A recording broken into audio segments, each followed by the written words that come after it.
Hi, I'm Iggy with Lincoln Electric, and in this video we're going to be showing you how to program a linear weld using the Cooper app on a collaborative robot. It's super simple. All we've got to do is press the Start Here button on your tablet.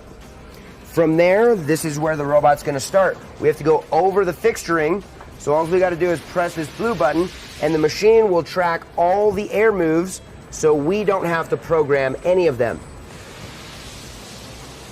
We're going to go right to the very beginning of the weld. Press the green button. This will make the start point. Go to the end of the weld, and then hold the green button. That will create the end of the linear weld. Then we'll just move the robot out of the way, press the blue button again, and now we can go into our weld by numbers. So this here is the weld number. We'll say the size of the weld. We want to go to the 4, because that's our 3/16 mild steel. At that point, we'll go ahead and press OK. And then all we got to do is press the Done button, and we can write the code.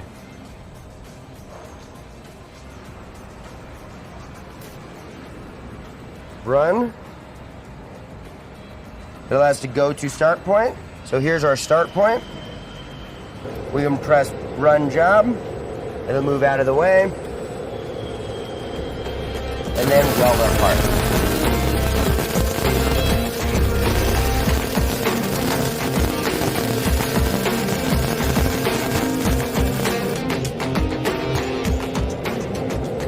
As you can tell, using the Cooper app makes it super simple to do a linear weld. You can even take one of the guys from the office and bring them down here to make a weld, keeping your more experienced welders out in the shop doing more complicated things. For more information, go to lincolnelectric.com.